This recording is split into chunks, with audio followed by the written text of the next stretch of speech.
35-এর দাবি নিয়ে এসেছি। 35 আমাদের একটা যৌক্তিক দাবি, কারণ আমাদের দেশে করোনা পরিস্থিতির কারণে, শুধু আমাদের দেশ না, আমাদের করোনা পরিস্থিতির কারণে এখানে আমাদের মোটামুটি 2-3 বছরের মতো নষ্ট হয়ে গেছে। প্লাস এখন সরকার পরিবর্তন, অন্তর্বর্তীকালীন সরকার, সব মিলায়ে আমাদের অনেক সময় চলে যাচ্ছে, পরীক্ষাগুলো একের পর এক স্থগিত হয়ে যাচ্ছে। এই জন্য আমরা মনে করি 35 আমাদের যৌক্তিক দাবি। শুধু নারী কেন, নারী পুরুষ সবার জন্য আসলে 35টা প্রয়োজন, কারণ যখন 35টা হবে তখন আমাদের জন্য, আমরা শুধু সরকারি চাকরির পিছনে না ছুটে আমরা বিভিন্ন জায়গায় বিভিন্ন কর্মক্ষেত্রে ঢুকতে পারবো। এই জন্য আমরা মনে করি যে আসলে 35 আমাদের যৌক্তিক দাবি।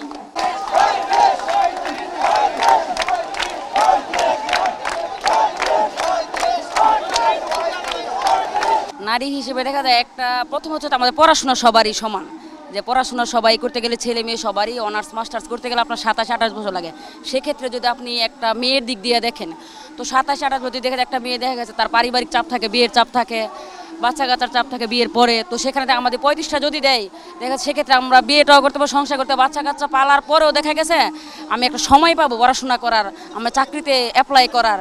সেক্ষেত্রে হচ্ছে আমাদের 35টা খুবই যৌক্তিক। না, আমরা এই সরকার ছাত্রবান্ধব সরকার, দীর্ঘ 1.5 মাস আমরা আন্দোলন সংগ্রাম করে আজকে এই ছাত্রবান্ধব সরকারকে প্রধান উপদেষ্টা করেছি, এবং আমাদের ছাত্র প্রতিনিধিও 2 জন আছে। আমার 100% বিশ্বাস আজকে আমরা খালি হাতে ফিরে যাব না। না, যতক্ষণ পর্যন্ত আশ্বাস আমরা পাবো না ততক্ষণ পর্যন্ত আমরা এই স্থান ত্যাগ করবো না। এখানেই আছি, আমরা এখানেই থাকবো, অবস্থান করব।